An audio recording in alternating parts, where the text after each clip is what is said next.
Oi gente, tudo bom? Espero que vocês estejam nos vendo aí. Para quem não me conhece, eu sou a professora Laura, tenho uma vasta experiência nesse tema que a gente vai falar hoje, treinamento com peso corporal.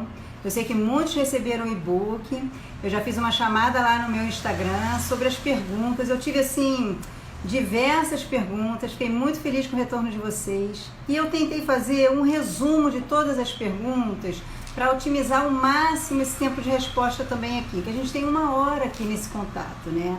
Então é uma troca assim de conhecimentos, eu vou tentar responder as perguntas ao vivo também, eu quero que vocês tenham liberdade, eu paro de falar e dou uma atenção, porque essa é a característica de uma transmissão ao vivo, que a gente tem uma interação, apesar da gente estar à distância, estarmos nesse momento sensível em relação a toda a contextualização que está acontecendo, né, mundial. Então esse método, treinamento com peso corporal, ele vem favorecer o que exatamente nesse momento? São as pessoas que não estão indo à academia, são as pessoas que não estão tendo acesso aos recursos materiais, são as pessoas que também estão em casa com pouca capacidade de deslocamento por estarem reduzidas a um espaço e não terem condições de exercitar de forma ampla, trazendo melhorias em determinados níveis de aptidão. Então, o que é importante os profissionais de educação física e os profissionais de fisioterapia que trabalham com uma carga de corpo, que é o peso corporal, nessas prescrições. A gente atentar para alguns efeitos que essa restrição na prática de atividade física tem causado ao longo desses 2 meses que as pessoas estão impossibilitadas de colocarem o corpo minimamente para terem os benefícios que a exercitação física traz para esses indivíduos. Então, o que eu fiz através do e-book foi trazer um olhar, um panorama desse tema, treinamento com o próprio peso corporal, para que vocês pudessem questionar o trabalho de vocês. Eu aqui não vou dar conta de todos vocês, porque eu não sei a realidade de todos que estão me assistindo, apesar de conhecer, estou vendo aqui uma grande parte está comigo sempre. Podem fazer as perguntas aí nos comentários, na caixinha de perguntas, tá? É bem tranquilo isso para mim aqui. E o que eu fiz? Eu coloquei primeiro uma introdução, porque aí pode minimizar algumas questões. Então a gente vai ficar aqui uns 15 minutinhos eu apresentando as questões que eu recebi. Eu recebi 57 questões no e-mail, no direct. Eu recebi 32 perguntas pelo e-mail e por WhatsApp também. Então, todas tinham alguma coisa em comum. Professora Laura, como eu vou organizar essas variáveis do treinamento em relação a ter só o próprio peso do corpo trabalhando? A gente sabe que os princípios de treinamento esportivo, eles nos amparam de uma certa forma para a gente trabalhar progressão, especificidade, individualidade, interdependência, a sobrecarga, a transferência de carga, quando a gente está num ambiente que tem esses recursos materiais e quando é só o próprio corpo. O que as instituições que estudam e apresentam os estudos quando o treinamento com peso corporal se debate com esses princípios, apresentam para a gente como profissional na prescrição. Então isso a gente vai ver aqui, cada princípio do treinamento desportivo e como aplicar ele quando a carga principal de trabalho é o peso corporal. Outro aspecto importante que eu vi na literatura, em alguns artigos publicados no American College of Sports Medicine e no Journal of Strength Conditioning Research, que são 2 ferramentas de base na prescrição, é que a carga interna, que é o próprio corpo, ela tem algumas dificuldades na prescrição, principalmente quando a gente fala do princípio da progressão e do princípio da sobrecarga. E tem lógica nisso, né? Se o princípio da progressão é um princípio que traz esse movimento de forma simples ao complexo e o da sobrecarga que você coloque sobre você ia passar a entender como o indivíduo tem que ganhar mais massa magra e mais massa gorda para apresentar uma sobrecarga, ficaria inviável isso, né? Então o que é importante? Saber em qual parte também do corpo o indivíduo apresenta um maior acúmulo de peso corporal, seja por massa magra, seja por massa gorda. Vamos dizer que o indivíduo tem um tronco aumentado porque ele é hipertrófico no tronco. Você vai utilizar como esse excesso de massa magra para beneficiar determinadas tarefas físicas. O indivíduo ele tem uma massa gorda aumentada, ele tem uma cintura circunferência aumentada, e isso pode ser até que seja um benefício nesse momento para ele do treinamento. Então, os princípios da progressão, quando se fala de treinamento com peso corporal, ele traz especificidades e diferenciações quando a gente está trabalhando num treinamento de força, num treinamento aeróbico, num treinamento funcional, num treinamento aeróbico dentro do meio líquido, dentro do meio terrestre. É importante vocês terem essa percepção com vocês. Então, o que é importante no treinamento com peso corporal? Primeiro, ele é fundamental no auxílio do aprendizado. Porque você não tem tantas informações assim para esse indivíduo, que são o quê? Recursos materiais, um ambiente de prática que requer um domínio de determinadas ferramentas. Então, quando o indivíduo está só com o seu próprio peso, ele não tem muito mais coisa para se preocupar. Então, é um fator positivo para esses indivíduos. Por quê? Porque quando a gente dá muitas informações, o aprendizado fica mais lento. Quando você coloca um indivíduo numa sala de musculação, que ele tem que aprender a mexer com 8 aparelhos diferentes, ele é novo na prescrição, ele pode acabar ocasionando um efeito negativo para ele. Então, às vezes, menos é melhor. E hoje a gente está vivendo um momento que menos é o que a gente tem. É o melhor? Não sei. Mas é o que se tem. E o treinamento com peso corporal é o que está sendo mais indicado. Então, a gente tem que ver que a velocidade da execução do movimento, ela tem que ser priorizada, porque é ela que vai determinar a intensidade e a capacidade de ADM do indivíduo. ADM é a amplitude de articulação dele, de movimento, quanto de movimento articular esse indivíduo consegue para trazer o princípio da especificidade da intensidade aplicado para que esse movimento traga pelo menos uma sensação de esforço percebida. Porque às vezes, por você estar só com o próprio peso corporal e você ser treinado, você não consegue sentir o nível de dificuldade dessa tarefa. É um excelente trabalho para equilíbrio, para propriocepção. O que seria a propriocepção no trabalho com peso corporal? É a capacidade desse indivíduo se situar dentro de um espaço com um determinado tempo, com o maior número de recrutamento motor e de fibras musculares para aquela tarefa. Seria a funcionalidade desse corpo diante de uma possibilidade num espaço reduzido. Porque eu não posso trabalhar aqui como se o indivíduo estivesse num playground, numa quadra. Ele está em casa e às vezes em casa num espaço super reduzido. Então a gente tem possibilidades nesse espaço que a gente vai ver aqui. E trabalho isométrico. O trabalho isométrico, o trabalho sustentado é uma das características do treinamento com o próprio peso corporal. Porque aí sim você traz a sua carga, o seu peso do seu corpo para beneficiar nas tarefas. Mas a gente tem que ter um cuidado que a gente vai ver mais à frente, que é o quanto de repetição eu posso fazer dentro dessa amplitude para essa sustentação de tempo e para o número de exercícios organizados dentro desse programa de treinamento com o próprio peso corporal. Vai depender muito da metodologia que você usa esse peso corporal. Laura, eu vou fazer esse treinamento circuitado, vou fazer esse treinamento intervalado. Tem muitas pessoas me perguntando, tiveram acho que umas 8 perguntas sobre circuito. Eu posso trabalhar com peso corporal em formato de circuito em casa? Lógico que você pode fazer. O protocolo Tabata, né? Tabata é um protocolo nomeado pelo japonês. Ele é o clássico de adaptação para o treinamento com peso corporal, né? Você tem aí 8 estações de exercícios, você tem 20 segundos em cada estação, você recupera 10 segundos de forma passiva entre cada movimento e você tem um somatório de 4 minutos. Quantas vezes eu vou fazer isso? Vai depender do objetivo do aluno. Eu posso fazer 4 minutos, 8 minutos, 16 minutos, mas aí você começa a ter o quê? Um volume enorme para esse aluno que está usando o próprio peso corporal.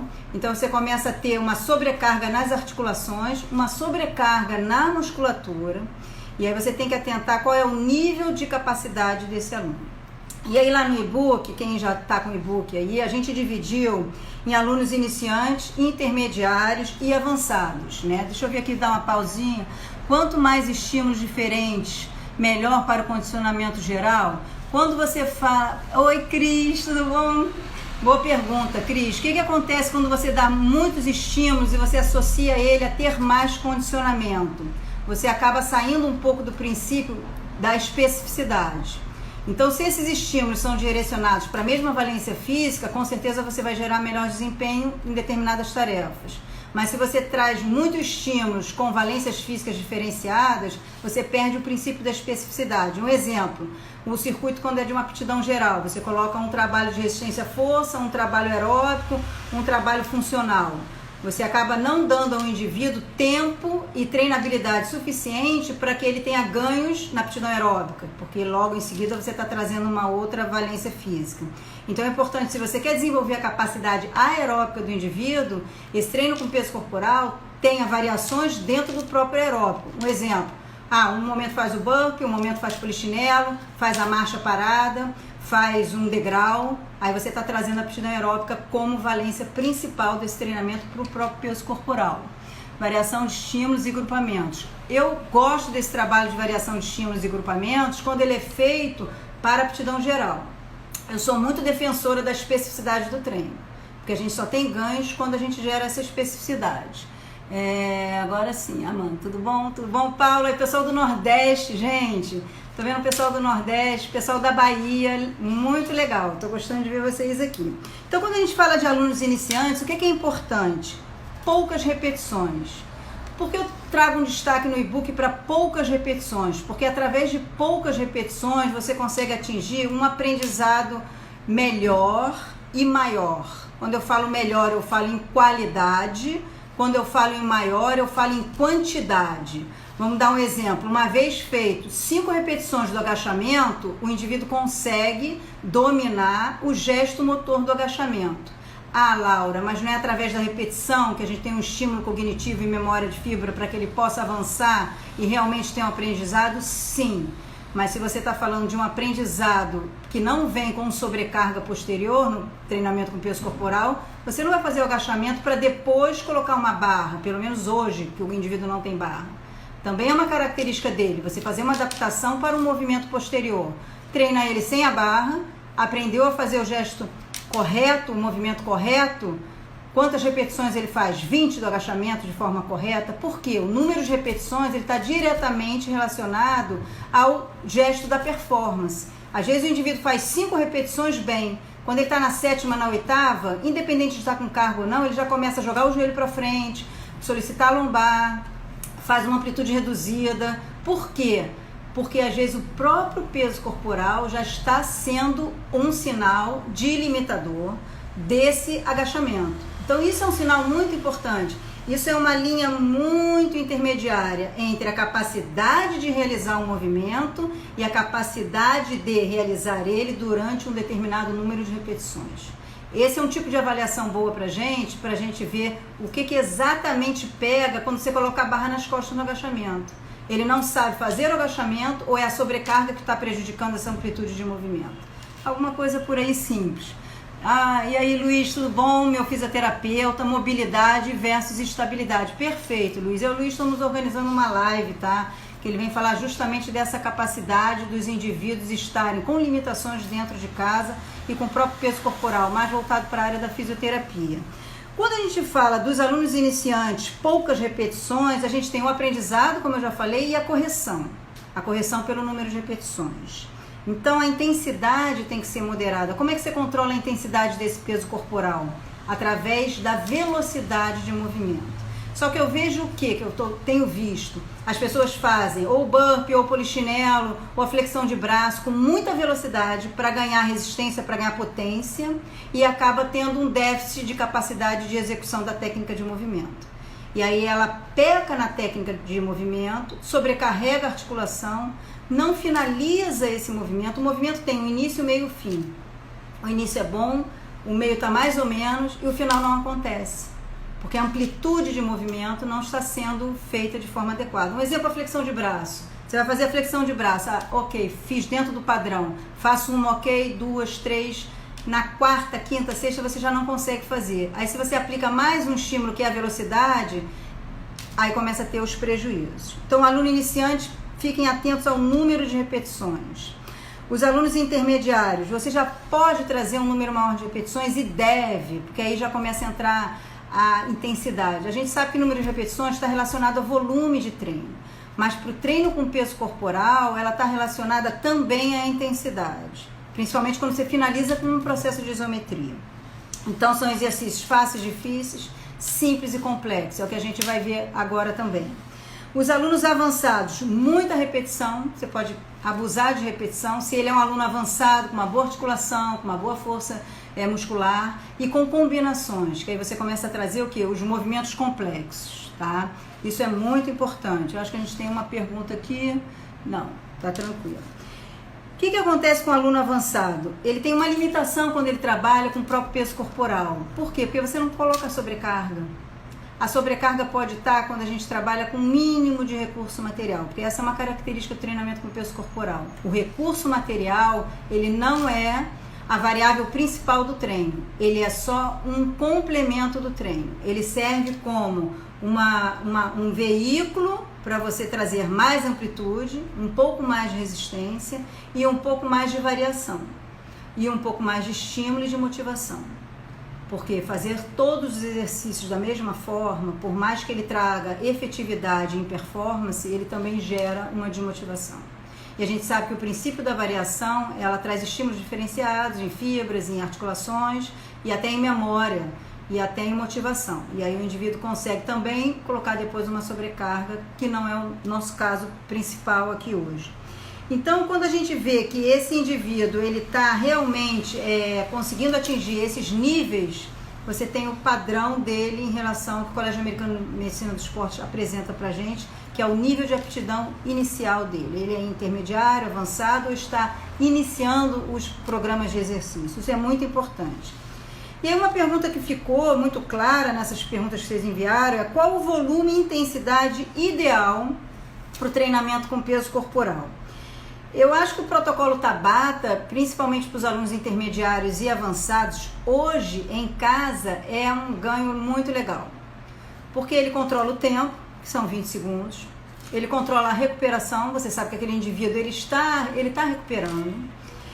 Você pode controlar, através do tempo, o número de estímulos, o número de repetições, porque, por exemplo, em 20 segundos, você sabe que ele consegue fazer uma flexão de braço, ele consegue fazer um polichinelo, ele consegue fazer bump, ele consegue fazer agachamento pliométrico com salto, ele consegue fazer marcha alternada com saltitos também. Então é importante o tempo curto, independente da intensidade, que ele favoreça justamente a nossa prescrição para ter essas variáveis sob controle, porque você está em casa prescrevendo. O importante é que esse aluno, ao fazer a tarefa, ele também, se você está num Zoom, num aplicativo que você consegue acompanhar ao mesmo tempo, ótimo. Mas tem pessoas que não estão usando esses recursos, pede para o seu aluno filmar a aula e enviar. Ou você está com ele ao mesmo tempo. Às vezes você está num trabalho individualizado, fica muito mais fácil de você controlar esse tipo de tarefa. Então, quando a gente fala em protocolo Tabata para treinamento com peso corporal, você pode colocar um colchonete, que é um recurso material para fazer um abdominal, você pode colocar um elástico, você pode até colocar um step. Esses recursos materiais, eles vêm a agregar, eles vêm a somar, eles não subtraem o trabalho da carga. Eu postei um vídeo sobre o trabalho na bola, de um curso que eu dei de funcional avançado com o professor Rodrigo Henrique, e eu usei a bola como um instrumento, um recurso instabilizador do movimento, porque a base era reduzida, vocês estavam sobre a bola, então o exercício era uma flexão de tronco, então na realidade era o próprio peso do corporal estabilizando a bola. Boa noite, trabalhando com um aluno acima do peso corporal, você fica mais limitado? Oi, Fernando, tudo bom? Fernando assim, foi meu personal e como eu quero voltar a treinar, Fernando. Bom demais essa sua pergunta. É importante saber, o Colégio Americano atenta o seguinte: aonde está o excesso corporal desse indivíduo? Eu acho que você deve estar falando de excesso de gordura, né, Fernando? Porque se o indivíduo tiver um tronco muito gordo, vamos dizer assim, determinadas tarefas ficam difíceis. Por exemplo, eu vejo o pessoal fazer bump com esse tipo de indivíduo. Ele vai ter tanta dificuldade que o que a gente não pode é deixar que essas dificuldades se transformem em desmotivação. Então, às vezes, mais vale você pecar por menos, diminuir a intensidade, trazer uma satisfação de realização de tarefa cumprida. Gente, é muito decepcionante você colocar a gente mesmo vai fazer alguma coisa e a gente não consegue, causa uma frustração muito grande. Hoje a gente está trabalhando com um fator muito forte, que é a sensibilidade das emoções. Então, indivíduos que estão acometidos, estão em casa com pouca mobilidade, eles normalmente tendem a ter uma dificuldade em algumas tarefas por estar com um sistema emocional abalado. Então, mais vale a gente dar motivação, você consegue sim, faz o exercício mais fácil, não é momento para a gente querer grandes performances para um indivíduo que está treinando em casa sem recurso material. Até porque mesmo que você está à distância acompanhando e organizando essas variáveis, às vezes fica mais difícil. O uso de escala Borg para iniciantes seria uma opção? Oi, Yara, tudo bom? Yara foi minha aluna lá na Federal. A escala de Borg eu sou sempre a favor. A sensação subjetiva de esforço é uma ferramenta enorme para a gente saber se esse indivíduo está com dificuldade ou não. Perfeita colocação, eu nem tinha pensado em trazer esse assunto aqui. Fernando falou excesso de gordura. Então eu acho isso, Fernando, ver qual a parte do corpo ele tem maior mobilidade de fazer a tarefa e a parte que ele tem menor. Se ele tiver um abdômen muito, uma barriga que impeça uma flexão de tronco, por exemplo, regula pela amplitude do movimento, coloca uma bola para favorecer, faz trabalhos com deslocamentos que ele possa se sentir mais livre, mais solto e que trabalhe mais o centro de gravidade, por exemplo, já que ele já tem uma massa para se deslocar. É bem interessante fazer esse trabalho com ele para ele ter uma sensação da propriocepção e do corpo dele dentro desse espaço. Perceber o corpo dentro desse espaço é interessante. Então, se a gente entrar agora direto nos princípios do treinamento esportivo, a gente tem especificidade, a adaptação, a gente tem a progressão, a sobrecarga, a variação e a transferência. O que o Colégio Americano de Medicina do Esporte determinou como organização do princípio da progressão dos movimentos? Ele traz 4 fases, isso não está no e-book, tá? Isso vai estar no EAD que eu estou filmando sobre esse tema, que a gente está elaborando e estamos num processo de edição dos vídeos e vai estar disponível para vocês. Enfim, depois, mais à frente, eu explico isso. O Colégio Americano determina 4 fases, fase 1, 2, 3 e 4, para o princípio da progressão do treinamento com o peso corporal. A fase 1, ele preconiza que a gente treine a estabilidade do indivíduo. E aí vem a pergunta do Fernando. O que seria treinar a estabilidade desse indivíduo? É trazer o centro de gravidade, trazer a mobilidade, trazer a facilidade dele de se deslocar dentro desse espaço reduzido, com bases reduzidas, bases instáveis ou estáveis. Vou falar um pouquinho disso mais à frente. Na fase 2, você já começaria isso para aqueles indivíduos iniciantes, ou indivíduos que têm dificuldade de treinar com o próprio peso corporal, que é o nosso objetivo aqui. Na fase 2, você já iria treinar o movimento. Então, um movimento específico, é um agachamento, é uma flexão, uma extensão de quadril, é uma rotação, é trabalhar nas 3 dimensões corporais, é trabalhar em cima unipodal, em cima de um pé só, é trabalhar suspenso. Então, você já começaria a trabalhar esse movimento, não necessariamente trazendo uma sobrecarga, apesar de, como consequência, você já ter uma sobrecarga. Na fase 3, o Colégio Americano de Medicina do Esporte determina que a gente treine com carga. Ok, Colégio Americano de Medicina do Esporte, qual seria essa carga? Se a gente não tem um halter, se a gente não tem uma caneleira, a gente teria os elásticos que eles recomendam, a gente teria os degraus, a gente teria a cadeira, que a gente pode fazer uma flexão, uma mesa, você pode fazer um apoio com os pés para fazer uma flexão de braço. Enfim, o treino com carga, quando a gente fala de carga, não necessariamente é quilagem, você já tem o peso do próprio corpo. A carga poderia ser a percepção subjetiva de esforço, como a Yara falou. A carga poderia ser o número de repetições com trabalho de isometria, aumentando a intensidade. Poderia ser o intervalo de recuperação entre esses movimentos, como o protocolo Tabata, porque se eu ponho 20 minutos de estímulo, 10 minutos de recuperação, e eu aumento a intensidade nesses 20 minutos de estímulo, eu já começo a trazer uma progressão de carga. A primeira passada nos 4 minutos do protocolo Tabata, você pode fazer como um aquecimento, sem muita velocidade de execução, sem muitas exigências articulares, sem muitas exigências de amplitude. E aí na segunda passada, mesmo que você não mude as tarefas, mas você faça as mesmas tarefas, usando alguma variável do treinamento da especificidade do princípio da interdependência, ou a intensidade ou o volume. Você quer um número mais rápido de repetições por velocidade de execução, ou não. Eu quero uma velocidade de execução lenta, mais isometria, mais estabilidade. E aí você começa a mexer com o princípio da sobrecarga. Não, tá tendo uma outra pergunta aqui. Controle motor é primordial nos tempos que estamos vivendo. Perfeito, Luiz. Eu acho que a gente está tendo perdas, né? Saiu um pouquinho que eu estou acompanhando aqui com o meu roteiro. É importante, eu tenho visto alguns médicos falando, principalmente da Universidade de Washington, isso está sendo falado, não é nada que eu estou trazendo de novo, mas que as pessoas em casa, elas estão tendo déficits, né, da própria imunidade. A gente não está em contato com as pessoas na rua, com a sujeira, com o ar poluído. As pessoas estão comendo de forma diferente, estão tendo acesso a alimentos de formas diferenciadas que elas tinham antes. Às vezes você ia numa feira, ia no mercado, tinha alguns produtos mais facilitados na sua casa. Então é importante, a gente está usando máscara, a gente está tirando algumas resistências corporais. Então tanto a Organização Mundial de Saúde como o Colégio Americano de Medicina do Esporte, eles estão alertando para a gente tomar cuidado com a intensidade do treino para essas pessoas que estão perdendo essas capacidades. Gente, são 2 meses em casa. O processo imunológico está diretamente relacionado também com o processo psicológico. Então, o indivíduo que tem algum grau de ansiedade, de depressão, ele também afeta o sistema imunológico dele. A gente sabe que tem dores que são psicológicas. Então, você não vai saber identificar se essa dor corporal que o indivíduo sentiu pelo seu treino é uma dor que veio devido ao momento ou porque você passou uma prescrição que não estava adequada.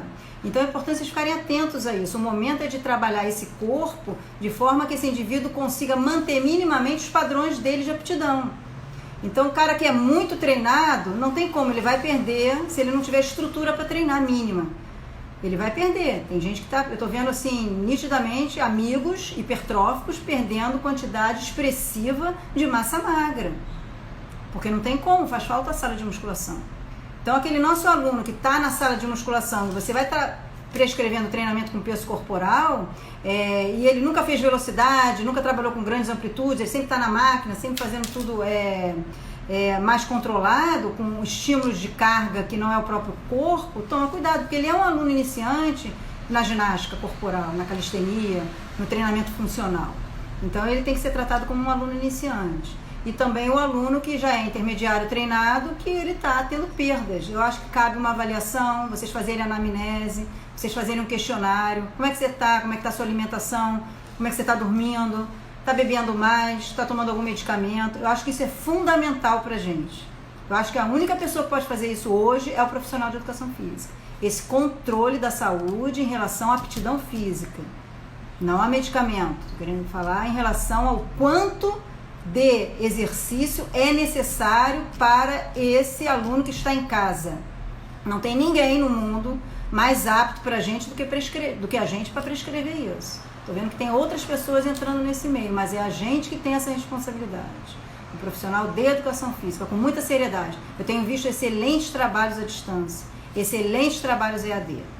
Eu sou uma defensora do presencial, mas eu acho que esse momento veio mostrar para a gente o quanto a gente é capaz. O quanto a gente é capaz de prescrever à distância e o quanto isso surge de efeito positivo para o nosso aluno. Muitos eram contra, eu recebi várias críticas sobre isso, quando eu falava que eu era a favor do EAD, e muitos me falavam que nem pensar, o professor tem que estar na sala de musculação, o professor tem que tocar o aluno, o professor tem que ver o aluno, e a gente está vendo que tem sim possibilidades. É efetivo? É o melhor treino? Não sei, mas ele está acontecendo. E isso é mais uma ferramenta de trabalho. Boa noite. O slider. Boa noite. Para controlar a intensidade e volume, seria interessante fracionar o treino em 2 períodos no mesmo dia? Isso que o slider está falando, fracionar o treino, o Colégio Americano de Medicina do Esporte diz como treino intermitente, tá? Às vezes o pessoal traz treino intermitente como sendo treino circuitado, intervalado, mas não, treino intermitente é isso. Você treina 10 minutos de manhã um treino, 10 minutos à tarde, 10 minutos à noite. O pessoal atleta faz isso. O pessoal da luta vai treinar a técnica da luta de manhã, de tarde vai para a sala de musculação, de noite vai fazer um treino aeróbico ou um treino específico. Eu não vejo uma relação, Slider, entre o controle de intensidade e volume em fracionar o treino. Eu não sei se fracionar, você quer dizer com isso intermitente, Rodrigo, em 2 períodos no mesmo dia. Talvez dividir em 2 períodos no mesmo dia para o indivíduo ter mais motivação e mais movimentação no mesmo dia. Essa é a preocupação inicial. Aí sim, vamos dizer, você passa um treino de manhã que você prioriza um treino aeróbico com uma determinada intensidade e à tarde um treino de propriocepção, de resistência, de meditação, de conscientização corporal, de estabilidade, de centro de gravidade. Aí eu acho que cabe, tá? Mas fracionar o mesmo método em 2 dias, por exemplo, um circuito de manhã, um circuito à tarde, não sei, não é que não seja recomendado. Oi, Paulo, como seria possível aplicar as atividades que envolvem os flexores, extensores de cotovelos, joelhos, adutores, peitorais, costas, sequência de forma que isso gerasse o benefício no estresse? Eu acho que uma forma boa para trazer estresse, eu acho que você está falando a nível de estresse muscular, é usar os elásticos. Os elásticos são bem-vindos no treinamento com peso corporal. Tanto os mini bands quanto os big bands, né? E tanto os elásticos abertos, né? Que você pode trabalhar maior resistência. Porque por mais que você esteja brigando, porque qual é o objetivo do treinamento com peso corporal? É que você não tenha interferência de sobrecarga externa, que ela esteja acima do próprio corpo, do próprio peso do corpo. Então, se o elástico está só complementando um trabalho onde o peso do seu corpo está como prioritário, eu acho que é válido. Porque aí se você está com elástico, com halter, com alguma coisa, já não é um treinamento com peso corporal. Mas uma boa pergunta. Então, quando a gente fala de treinamento com peso corporal e a gente fala da variável especificidade, o que a gente pode aprender? Eu falei da progressão, né, do colégio americano, de se trazer em 4 níveis. E a progressão também tem um outro aspecto, que é você trabalhar o exercício do fácil para o difícil, do simples para o complexo. Esse princípio ele é super aplicado no treinamento com peso corporal. Como? Um exercício simples. O que é um exercício simples? É um exercício de fácil execução. Por exemplo, a flexão de braço. Ele é um exercício simples, mas ele se torna difícil pelo número de repetições. Vai fazer 10, 15 flexões de braço. Ou você não faz perfeito, você começa a sobrecarregar a lombar, joga o ombro para frente, utiliza outras partes do corpo para fazer um trabalho compensatório. Ou você acaba não descendo, faz perfeita execução, mas não usa a amplitude de movimento no nível ótimo de performance. Então é importante você ver o que você quer priorizar para aquele exercício se tornar fácil e se transformar em difícil. É por número de repetições ou por amplitude de movimento? Isso é muito importante, vai depender da tarefa. Por exemplo, a flexão de braço. 5 é bom para o meu aluno. 10 ele já não consegue até o final, mas eu quero que ele continue treinando resistência à força, mesmo que com pouca amplitude. Se o padrão de movimento está legal, se o nível da lombar, quadril, ombro, cabeça, ele está alinhado, ok, continue com o número de repetições, mesmo com pouca amplitude. Eu espero que vocês tenham compreendido, se não me coloca aqui. Sobre os mecanismos fisiológicos. Aí é um tema bem extenso, Paulo, para a gente falar aqui. Quando a gente fala de fisiologia com o peso corporal, eu acho que a gente pode apresentar em relação, eu não sei se fisiologia você quer dizer em relação a substratos energéticos utilizados ou de aptidão física, né? De treino aeróbico, treino de força, flexibilidade, treino para ganhos de peso ou perdas de peso, né? Porque é uma coisa importante, a gente tem sempre, eu falo isso nos meus cursos, uma preocupação de melhora, né? Às vezes tem indivíduos que só querem manter, tá? Tem indivíduos que querem perder massa magra, não necessariamente massa gorda, né? A gente vê isso dentro do contexto de atleta. Então, o treinamento com peso corporal, ele vem a favorecer isso. Indivíduos que às vezes não querem botar uma sobrecarga como uma quilagem, né? E trabalham só com o próprio peso para manter aquela valência física. Então, fisiologicamente, você está falando sobre isso, Paulo, por exemplo, níveis de aptidão aeróbica aumentada, um cara iniciante começa a pular corda hoje, pensa ele 2 meses pulando corda, fazendo bump, fazendo polichinelo, ele vai melhorar a aptidão aeróbica dele. Agora, um corredor de maratona que está em casa, sem uma esteira, sem uma quadra para correr, ele vai ter uma perda de aptidão aeróbica. Então, esses mecanismos fisiológicos de ganho e perda vai estar muito relacionado à realidade desse indivíduo, a condição dele dentro do ambiente que ele vive e como estava a condição física dele no início do isolamento. Porque a gente sabe que essas perdas estão acontecendo, vão continuar acontecendo e a gente tem que tentar o máximo possível trazer que esses nossos alunos, esses nossos clientes não parem de se exercitar. A propaganda hoje é que vocês defendam essa exercitação diária. Eles têm que ter o treino diário, não importa muito o volume, mas que pelo menos mínimo de 20 minutos por dia, tá? A gente vai falar desse volume, toma cuidado com treinos de 60 minutos em casa.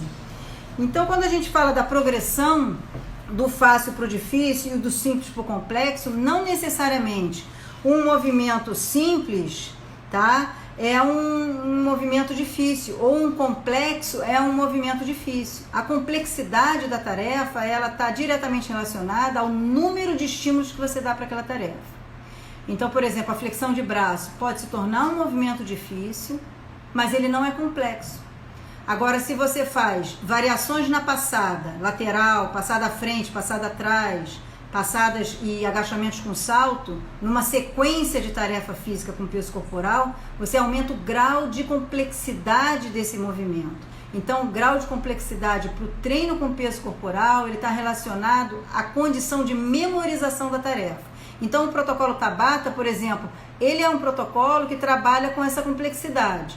Porque se você tem 8 estações de 20 segundos, em cada uma você quer um tipo de movimento diferente, você estimula nesse aluno uma memorização. É a mesma coisa você largar o cara lá na sala de musculação sem a ficha dele dos aparelhos. Ele tem que memorizar todos os aparelhos. Isso é excelente para o cognitivo. Eu vejo poucos professores trabalhando nisso. Eu, em alguns momentos, acho interessante vocês deixarem os alunos raciocinarem e pensarem, opa, qual é o próximo movimento? Qual é o próximo exercício? Porque se a gente cria mecanismos de estar sempre ali informando o movimento, ele acaba não trabalhando o cognitivo, a memorização. E a gente sabe que o sistema vestibular, né, tanto a parte do sistema nervoso central, como os estímulos o estímulo dessa fibra motora, ela está diretamente relacionada ao estímulo visual, auditivo, à própria memorização da tarefa. Então, amanhã ele não consegue, às vezes, executar de forma perfeita, porque ele não foi trabalhado isso a nível cognitivo. Então, deixe esse aluno nesse período, que eles estão até um pouco mais assim, alguns têm muitos estímulos, porque ou não estão trabalhando, ou não estão na rua com aquele estresse do movimento diário, porque a gente está tirando esse estresse, né?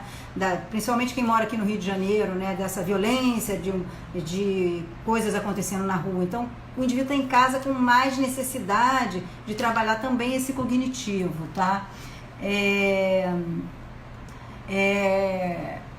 Felicíssimo. Oi, Kel, Laura, pude perceber que os idosos gostam muito desse trabalho com o peso corporal.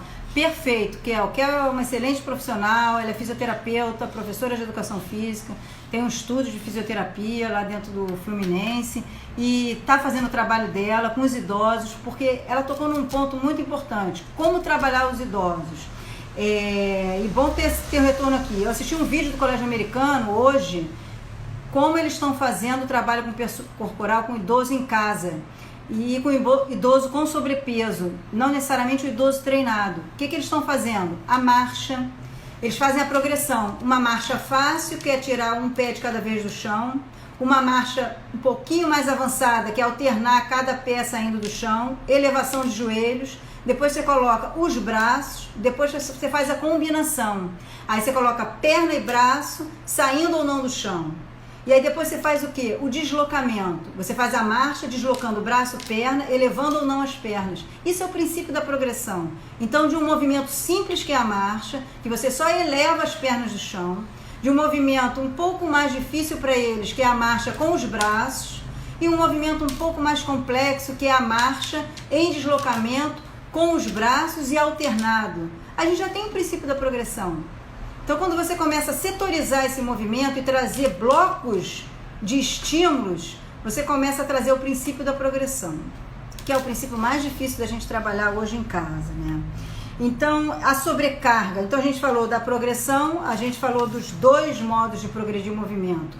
Por qualidade de exercício, simples, difícil, fácil, complexo, e por níveis de adaptação a esse movimento, que é o nível 1, 2, 3 e 4, começando com mobilidade, estabilidade, carga, sobrecarga e performance. O que seria o nível 4? Eu acho que eu li a pergunta e não falei o nível 4, né, das 4 fases do Colégio Americano sobre a progressão dos movimentos com peso corporal. Então, 1, para quem está chegando agora, treino de estabilidade. 2, treinar o movimento. 3, treinar com a carga essa não necessariamente uma quilagem, mas carga, amplitude, velocidade, número de repetição. E o 4, treino da performance. O que seria o treino da performance? Seria esse nosso aluno avançado no treino, que a gente quer trazer mais performance para a tarefa com peso corporal. O que eu aconselho? Ele é avançado, tem boa articulação, ele já treina, ele corre, ele está na sala de musculação, ele faz um pilates, ele faz uma yoga, ele tem mecanismos já no seu histórico de atividade física que ele pode fazer outras tarefas com mais desempenho e coisas novas. Por que não saltar? Por que não pular de um lado para o outro? Por que não pular corda? Por que não ficar em bases reduzidas? Por que não trabalhar essa instabilidade por tempo? Se ele tem um bozu em casa, se ele tem uma bola, se ele tem algum espaço reduzido ou que você crie para ele no imaginário, tirando um pé, tirando o outro, só com uma mão no chão, com as duas. Então é importante, performance para a gente com peso corporal é isso. Ele pode também usar a própria parede para fazer estímulos de pé, de mão, de braço, trabalha membro superior. As pessoas estão muito paradas em casa, não se preocupem só com as pernas. Eu tenho visto muito treino só com as pernas. E tenho visto treinos que o pessoal está colocando recursos materiais, como saco de arroz, garrafa com alça. Tomem muito cuidado com essa prescrição. Eu, particularmente, eu fico muito preocupada, porque às vezes você não tem apreensão manual suficiente para pegar esse material e está tendo acidentes dentro de casa com isso. E às vezes o profissional não está acompanhando. Porque é muito simples, quando a gente põe um vídeo lá, a gente está prescrevendo a nossa aula com alguém auxiliando, ok? Mas a gente não está visualizando o que esse aluno está fazendo. Então, o que é importante? Quer colocar um recurso material, explica como fazer. E outra coisa, a sua garrafa, que tem uma alça, não é a mesma garrafa dessa pessoa. A sua mochila, que você colocou um peso, a pessoa vai colocar que tipo de peso dentro dessa mochila? Ela tem uma balança para colocar, para ver a quilagem desse recurso material, e aí você está fazendo com o seu, num número de repetições por uma velocidade, e que esse aluno está lá com um recurso material que você não sabe. Então é importante você organizar isso. Falar para o seu aluno, olha, me envia por favor os seus materiais, como é que está esse peso desse material, coloca na balança para eu saber quanto pesa esse material que você vai usar nas nossas aulas. Eu acho que esse controle é legal. Legal, Kel. Eu acho que o idoso só tem a se beneficiar sempre com esse treinamento com peso corporal. Esse vídeo do Colégio Americano é muito legal. Paulo, ter antes de tudo uma avaliação sistemática, corporal e funcional do indivíduo, ou seria aplicável propor atividades heterogêneas para todos os perfis e características individuais? Eu tenho um pouco de medo quando a gente fala todos os perfis e associa isso a uma variável de causa e efeito, né? Então você pode fazer isso para todos. A individualidade biológica é muito importante. Eu acho que a avaliação sistemática quando a gente fala de avaliação e sistemática, avaliação é avaliar. Você ver o quanto esse indivíduo pode fazer aquilo que você quer para o seu objetivo. E sistemática é você fazer periodicamente. Então tome um pouco de cuidado, porque muita cobrança nesse momento não é bom. Ninguém quer ser cobrado. Então é importante você ver se essas avaliações elas estão vindo para te auxiliar e prejudicar o aluno ou auxiliar o aluno. Então cabe aí uma reflexão maior. Quando a gente fala, vamos avançar aqui nos princípios, né? Quando a gente fala do princípio da adaptação, a gente fala da familiarização. Adaptar, independente do nível de atividade desse aluno, é você familiarizar. Porque o aluno já é treinado, mas você vai familiarizar ele, é um movimento novo. Não necessariamente familiarizar é para aluno iniciante, a gente sabe disso. Até porque o aluno hoje treinado é o que está tendo mais prejuízo. O aluno que está em casa, nosso aluno que é treinado, ele já está tendo 2 meses de destreino. Se ele está treinando bem, de forma inferior ao que ele treinava fora do isolamento, ele está tendo algum tipo de prejuízo. Como a gente vai compensar isso depois? Todos os estudos que a gente vê na literatura que fala de destreinamento para perda, principalmente de aptidão aeróbica, perda de força, tem uma relação direta com fator idade. Né? Então a gente tem quartis aí de idade de 20 a 30, 30 a 40, 40 a 50, 50 a 60 para perdas de determinadas valências. Então a gente sabe perda de força, quantos percentuais para aquela massa corporal, para aquele peso corporal, perda da aptidão aeróbica. Indivíduos 2 meses que corriam, com certeza se correr agora não vão correr mais para o mesmo tempo, com a mesma velocidade, com a mesma quilometragem. Né? Então é importante quando voltar, aí sim o que o Paulo está falando, a gente também trazer essa nova avaliação. E cabe esses estudos, tá? Depois é até um tema interessante falar desse destreino, né? Tem profissionais aí bons falando sobre isso. Se eu souber, até eu marco para vocês também verem isso, que não é o caso aqui exatamente agora. Então, quando a gente fala de adaptação, a gente fala da familiarização, da propriocepção e do próprio aprendizado. Por isso, quando a Kel falou de que os idosos estão gostando, porque eles estão vendo também a capacidade dele corporal de executar as tarefas dentro de um espaço reduzido. Essa é a maior vantagem que esse isolamento está trazendo para a gente. A mensagem é essa. Gente, vocês podem treinar em casa também, tá? Vocês não precisam necessariamente estar sempre buscando.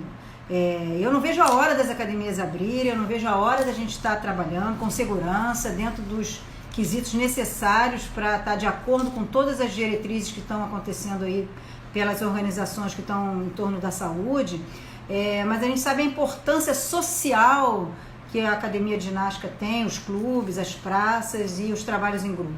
Então, a minha maior preocupação hoje é com o psicológico. Então, o profissional hoje que está prescrevendo e está direcionando esse treino para o psicológico, ele com certeza está tendo um ganho aí muito legal. Se preocupa com o psicológico do seu aluno. Não é que você vai ser o psicólogo dele, mas que através do movimento você consiga motivar ele de se manter ativo.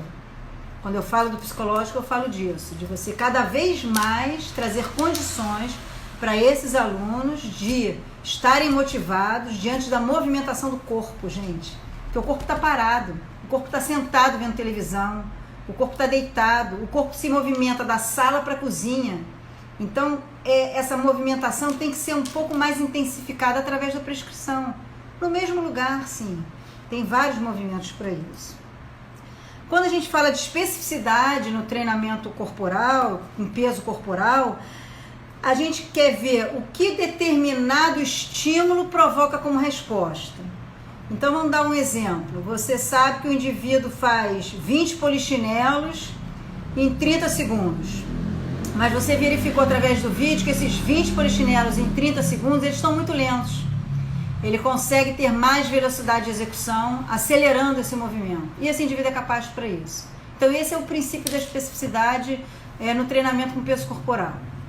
Por exemplo, você vê que ele faz um agachamento, ele consegue sustentar esse agachamento em isometria por 30 segundos sem mudar a amplitude do movimento que ele está sendo realizado. Então, eu posso aumentar esse tempo? Será que vai sobrecarregar a articulação dele?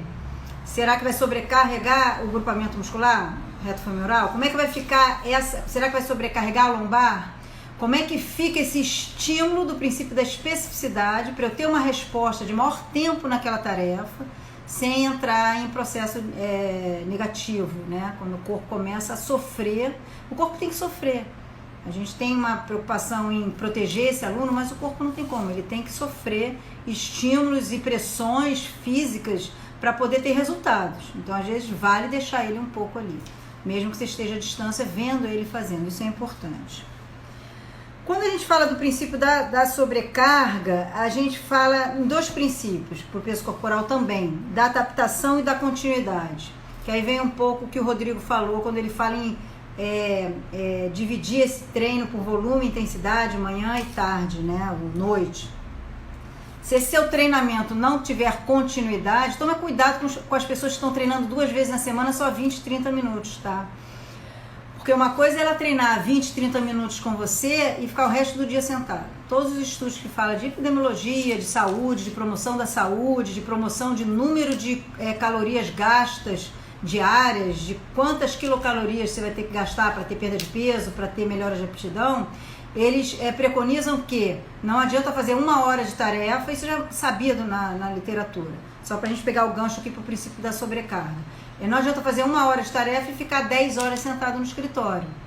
Os benefícios que você adquire com a movimentação diária muito quando você começa a levantar para ir na cozinha, levantar para ligar a televisão, levantar para atender um telefone, deixa o telefone afastado. Se você tem aquele indivíduo que anda pouco, se locomove pouco, começa a criar estratégias para ele se movimentar dentro de casa. Eu faço isso aqui. Eu deixo, apesar de eu estar treinando, estar com bicicleta, o pessoal que está me acompanhando está vendo isso. Mas às vezes eu deixo meu celular lá na cozinha, lá no quarto, para eu levantar, porque às vezes a gente fica muito sentado. Então, cria essas estratégias justamente para adaptar esse corpo à movimentação e para dar continuidade ao seu trabalho. Senão ele vai fazer 20 minutos terça e quinta e o resto dos dias a gente está tudo sentado. Então, quando a gente fala de treino e sobrecarga, a gente tem que só aumentar essa carga e essa progressão de carga que eu já falei, quando você tem continuidade. Então, continuidade tanto a nível de frequência, quando eu falo de frequência, número de vezes treinados na semana, continuidade com a execução daquela tarefa. Porque não adianta você dar polichinelo terça e só dar polichinelo na outra terça. Ele vai reiniciar o processo de aprendizagem. Não tem aprendizado que se fixe fazendo uma vez na semana. Então, você vai ter que estar sempre orientando ele na técnica de execução, orientando na realização da velocidade de execução, orientando ele quanto de tempo você vai ficar em intervalo de recuperação, porque ele está sempre reiniciando esse movimento.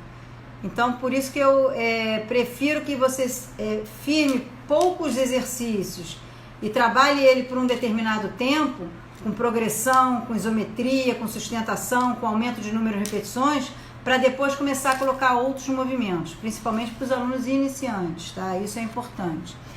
Ter, antes de tudo, uma avaliação.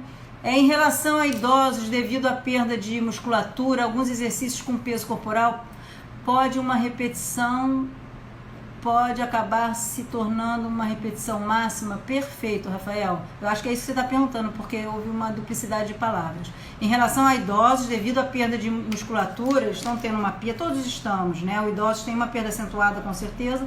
Alguns exercícios com peso corporal pede uma repetição, pode acelerar, acabar se tornando uma repetição máxima, com certeza. O idoso, a gente tem, por exemplo, às vezes um agachamento com o idoso, isso que o Rafael quis falar, pode ser uma repetição máxima. O que é uma repetição máxima? É a capacidade máxima que esse indivíduo tem em fazer uma repetição dentro de um padrão de movimento correto, e a segunda repetição ele já não consegue fazer mais. Então é importante você ficar atento a isso quando você trabalha com idoso. Você vai passar 10 repetições se ele só faz uma? Perfeita colocação. Eu acho que é isso que você quis falar aqui, não é isso? Aline, algumas dores crônicas também são psicológicas. Com certeza, está reforçando aqui o que a gente está falando. Muitos indivíduos, eu tenho conversado com médicos, psiquiatras, estão dizendo que os seus clientes, pacientes estão com muitas dores. Tem gente que tem um estresse emocional e fica com o corpo todo dolorido. Gente, tem gente que tem estresse e emagrece, tem gente que tem estresse e engorda, não necessariamente comendo, mas sim por ter um distúrbio, às vezes, hormonal. Então tem várias complicações aí que a gente não sabe se é somente a ausência da prática de atividade física, tá? Isso é muito interessante. Então a gente viu o princípio da adaptação, especificidade, da progressão, da sobrecarga. Então tomem cuidado com essa sobrecarga, procurem estar manipulando isso de forma... Eu acho que para o peso corporal, o número de repetições, tirando esse caso que o Rafa colocou sobre o idoso, se o indivíduo pode fazer 20, 30, por que não? Resistência é força. Gente, às vezes 10 repetições é muito pouco. Tem indivíduos que, às vezes eu mesma treinando, eu preciso fazer 50 repetições de agachamento para começar a sentir. E aí que a gente realmente sente. Para o indivíduo avançado, aí o que acontece? A gente vai ter um volume de treino enorme.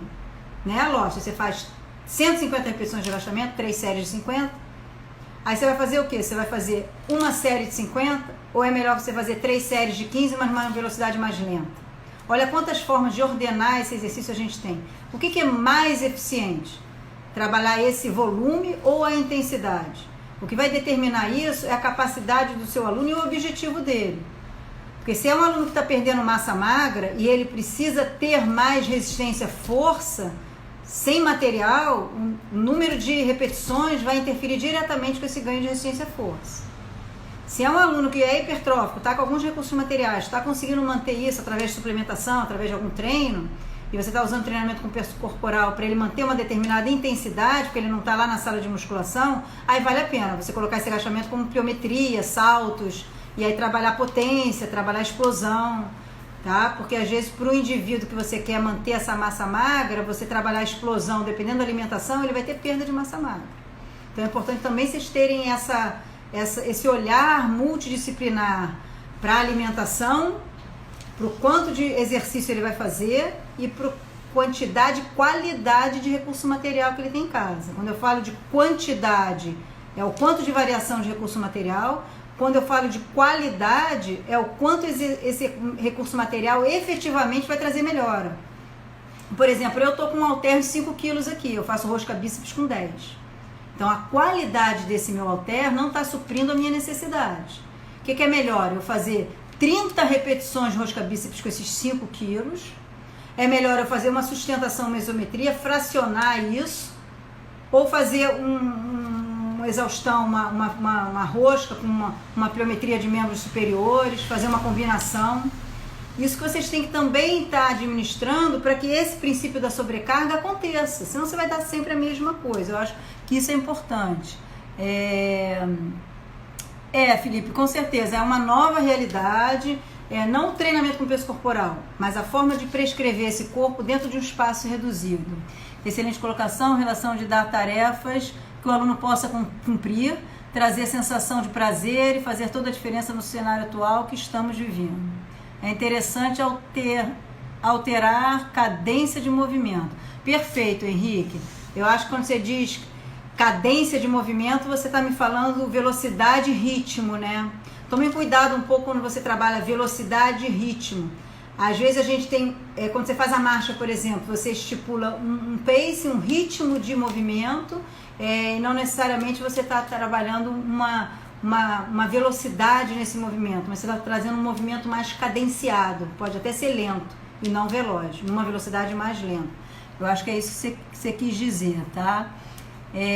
Os 2 pontos que você citou exatamente assim, nessa complexidade dentro do body weight. Cristiane Cabral, o treino com peso corporal pode ser alternado com treino com carga externa sem causar sobrecarga articular? Perfeito. Eu gosto desse treino, aí você vem botar o ponto das metodologias que a gente vai entrar agora. Perfeito, Cristiane, obrigada. Quais as metodologias a gente pode trabalhar dentro de casa com o próprio peso corporal? Né? O circuito, você pode fazer esse trabalho através do circuito. Laura, mas o circuito não tem que ter uma organização espacial? Não. No circuito não, você tem aquela estação. Então você está ali, você manda o indivíduo fazer uma flexão de tronco, ele levanta, pula uma corda, você já tem um recurso material, ele vai fazer um salto, você estipula o tempo que ele vai ficar naquela tarefa, quanto ele vai recuperar e quantas estações você vai fazer para aquele movimento dele.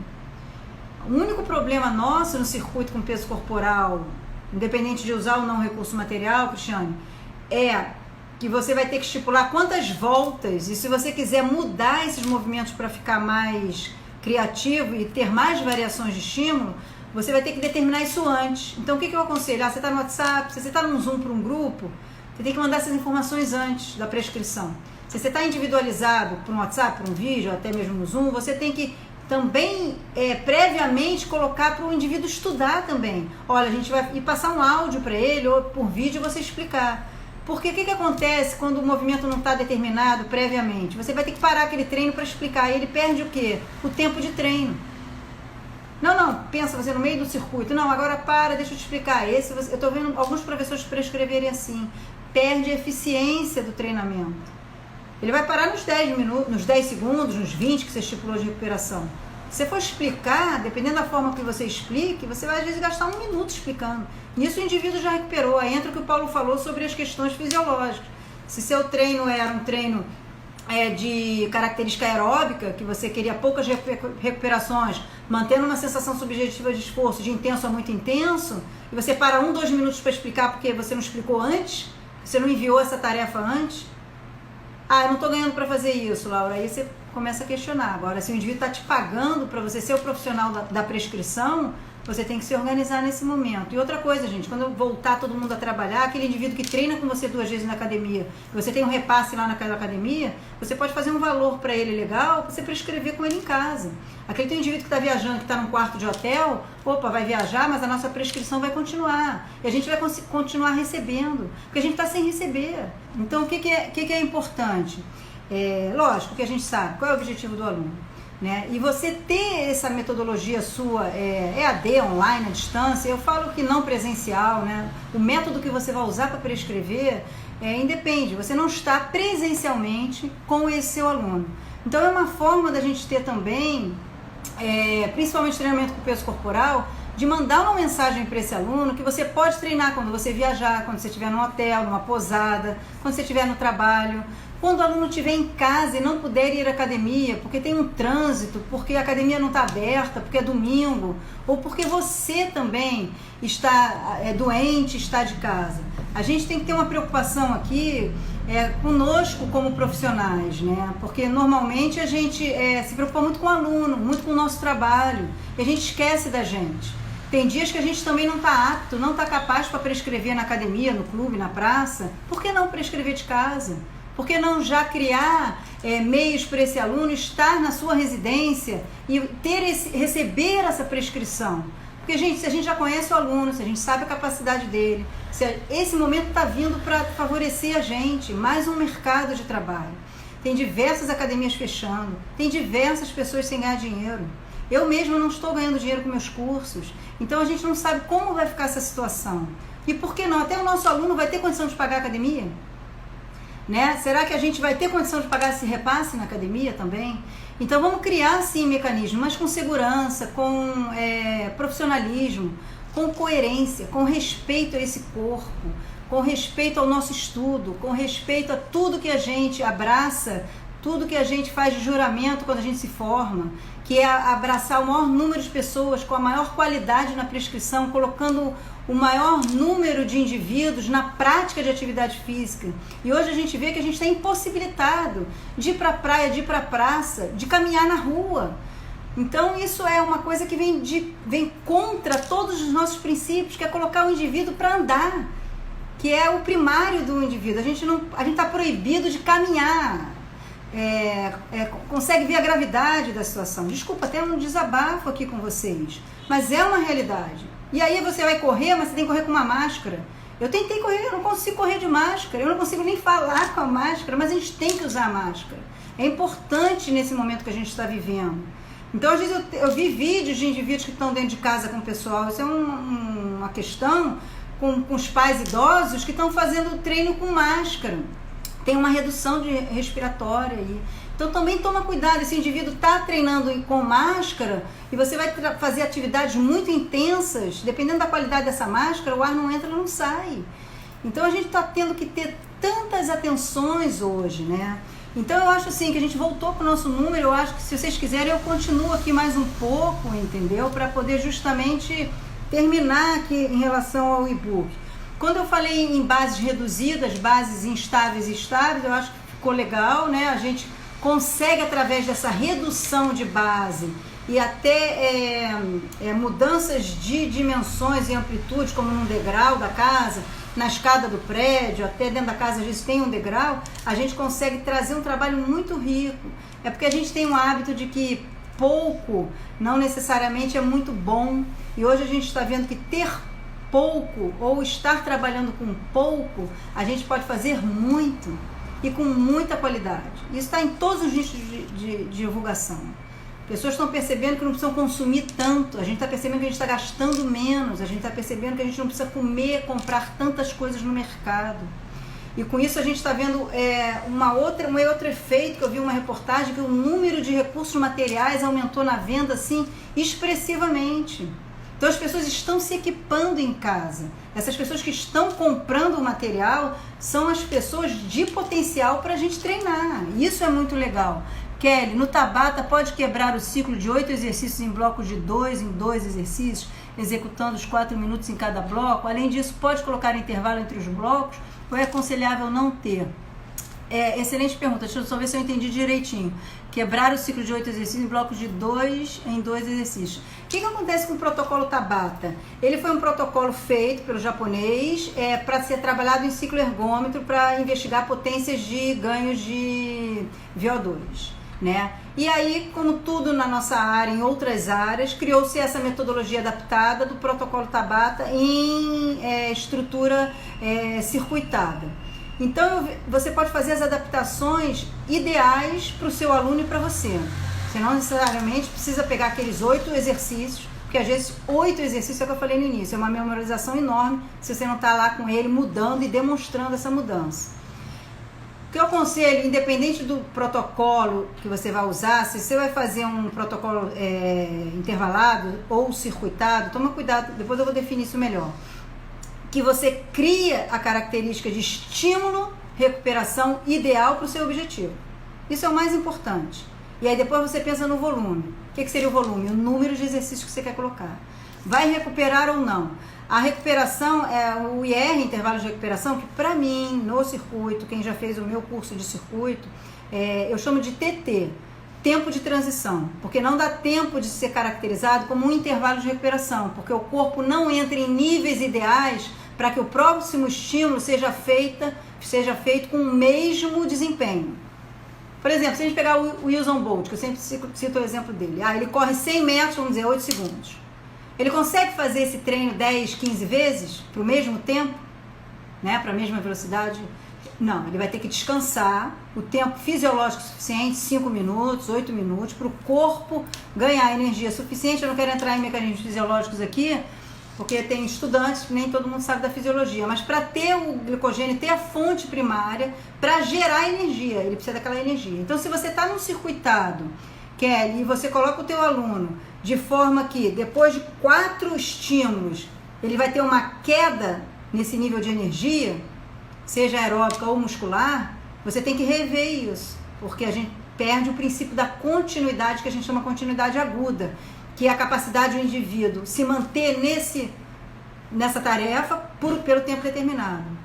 Gente, se eu colocar um pessoal para fazer Tabata, 4 minutos, 8 minutos, se for muito intenso, o pessoal não consegue fazer mais que isso dentro da mesma caracterização da tarefa. Que é o que? Caracterização da tarefa? Mesma performance, mesma velocidade, mesma amplitude de movimento, com a mesma força, com a mesma explosão, com a mesma potência, seja a valência física que você determinou.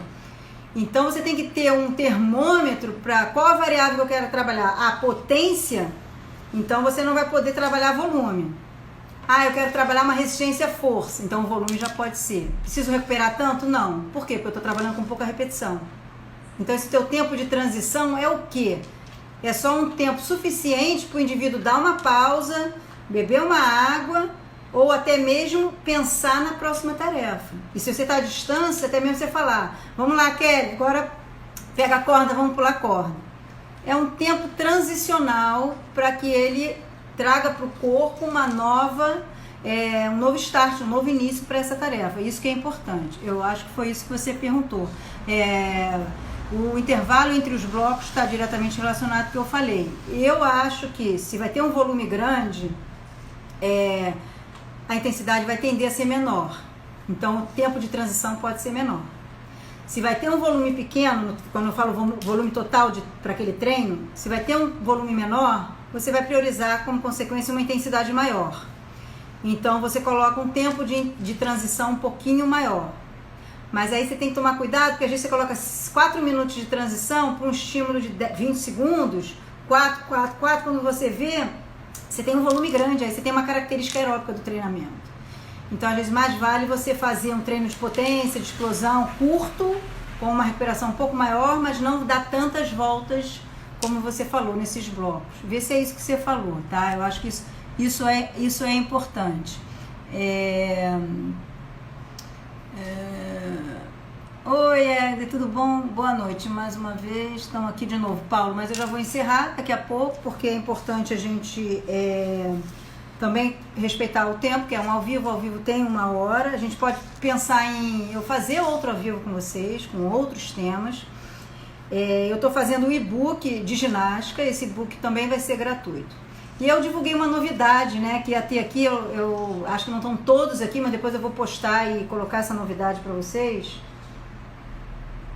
que é um novo produto da GoTeach, que ele vai ser o quê? O e-book fornecido, gratuito ou não, esse de Bodyweight Training foi gratuito, de ginástica também vai ser gratuito, os outros talvez eu já comece a cobrar, é um valor que vai ser um valor propício para o momento que a gente está passando, mas porque eu tenho também a minha carga horária, que eu estou investindo nesses conteúdos, eu quero investir com muita qualidade, como sempre eu faço. Então, o que eu vou fazer para o pessoal, que vários me pediram, um certificado, porque eu sei da importância desses certificados, principalmente para os que todos estão fora, os estudantes, né? Aí eu fiquei pensando hoje, como fazer um certificado? Eu não posso fazer um certificado do ao vivo, porque eu não acompanho quantitativamente quantos começaram e ficaram aqui. Fica difícil, a gente começou com 120, já estamos no segundo ao vivo, estamos com 60. Então, o que eu fiz hoje? Para o e-book do treinamento com peso corporal, eu tenho uma avaliação de 10 questões, que eu vou deixar o link para vocês acessarem, tá? E aí vocês vão responder esse questionário. Se vocês tiverem 70% do rendimento nas respostas, vocês vão receber um certificado de trabalho de leitura virtual. Que eu acho que é uma forma de vocês acumularem também comprovações que vocês estão aqui 1 hora disponibilizando o tempo de vocês para aprender sobre uma metodologia. E aí amanhã vocês apresentam na universidade isso. Todos os certificados da GoTeach Cursos que foram apresentados nas universidades, eles foram reconhecidos como temas livres, porque são cursos livres, né, pelo CNPJ e tudo direitinho, então vocês não vão ter problema de apresentar como uma carga horária cumprida. Eu acho que assim a gente fica com um critério justo para os que assistiram, para os que leram o e-book e para os que responderam à avaliação.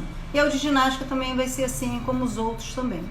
E o EAD, que é o ensino à distância em relação aos módulos desse curso, do Bodyweight Training, que eu trago 4 módulos. O primeiro módulo já foi filmado, já está sendo editado. O segundo módulo e o terceiro a gente está em fase de produção. E o quarto módulo vai ser um módulo prático, que eu vou ter uma pessoa executando todas essas tarefas que a gente está trabalhando aqui com o treinamento com peso corporal e prescrevendo, e a gente podendo trazer isso, e a gente vai ter momentos de troca, de participação, onde todos vão estar também tirando perguntas e respostas. Mas esse é um projeto que está em andamento, não tenho data ainda, mas ele vai acontecer também de forma acessível para vocês, e vou tentar, vou disponibilizar pelo menos 2 aulas gratuitas que já tragam também um pouco dessas informações para vocês estudarem, lerem, poderem fazer as anotações. Tá bom? Eu vou ver só se tem mais alguma perguntinha pra gente encerrar. Edu, boa noite, sou muito fã do seu trabalho. Quando isso tudo passar, vou fazer seus cursos. Gente, a gente está com 2 cursos presenciais, que é o de circuito, que já está na 11ª turma, o treino funcional, que eu já estou na 12ª turma. Eles estão agendados para 20 de junho e 7 de julho. Não tem como, eu tenho 40 inscritos nesse curso e eu estou esperando a abertura das academias para eles serem presenciais, tá bom? Então eu espero vocês, eu quero agradecer assim imensamente que vocês estão aqui comigo, e quem sabe eu não dou continuidade aos ao vivos e vou lançar outros temas também para a gente ter essa troca. Fiquem bem, fiquem em casa, e eu sei que tá difícil, é difícil para todo mundo, cada um dentro da sua realidade, mas eu espero que em breve a gente esteja com a nossa rotina de volta, que a gente precisa dela, tá bom? Um beijo, e eu vou deixar disponível aqui para vocês, para quem quiser assistir com calma depois. Boa noite e fiquem bem. Estou respondendo também no direct, tá bom? Tchau, fiquem com Deus.